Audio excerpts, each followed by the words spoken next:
وتبوظ العلاقة من قبل ما تبتدي، ونرجع تاني برضو نعيط ونقول ايه ده، معقولة سابونا، بعدوا عننا ليه، ده احنا ما عملناش حاجة.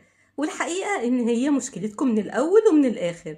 انتوا اللي عملتوا شوية غلطات في بداية العلاقة خلت العلاقة دي محكوم عليها بالفشل من قبل ما تبتدي اصلا.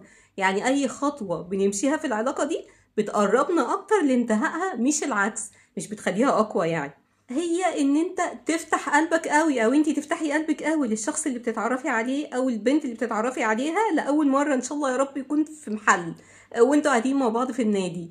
بتحكي كل حاجه بقى عن نفسك وعن عيلتك وعن صحابك، تلاقي الدنيا اتفتحت معاكي والكلام ما بيخلصش. خليتي نفسك قدامها كتاب مفتوح، كل تفصيله في حياتك موجوده قدامها على شاشه مونيتور. حياتك بقت اونلاين. ظنا منك ان انت كده بتقربيها اكتر منك، لا انت كده دخلتيها في تفاصيل التفاصيل، حاجات انت نفسك ما كانش ينفع تقوليها قدام حد غير مامتك. وبدل ما تحس ان انت شخصية طيوبة وان انت قلبك ابيض وبتحكي كل حاجة، بتبتدي تحس ان هي خايفة منك شوية. ما انت لما تحكي عن نفسك بالشكل ده اكيد كل اسرارها هي كمان اللي هتقولها لك بعد كده هتطلع بره، هتبقى على الهوا برضو. الانطباع الاول اللي انت اديتيه عن نفسك للشخصية اللي قابلتيها دي، او انت اديتها عن نفسك للشخصية دي، خلت الموضوع يبقى عكسي. بدل ما تبقى انطباع كويس بقى انطباع وحش.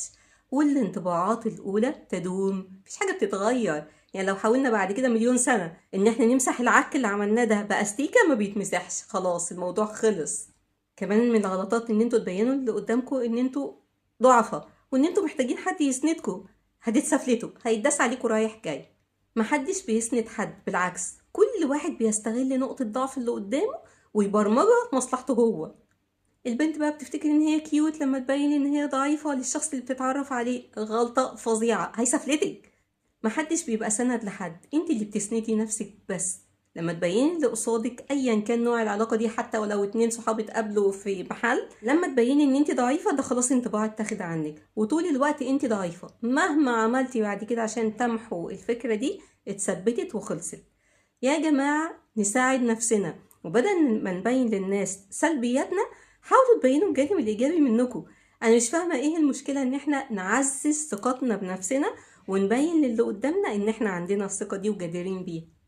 بينوا للي قدامكم ان انتوا مكسب في حياتهم، لان انتوا فعلا كده. ما تبين لهمش ان هم اللي مكسب وان انتوا كسبتوا كتير وانهم اضافة ليكم لما دخلوا حياتكم، لان انتوا فعلا كده، انتوا فعلا مكسب ليهم برضو.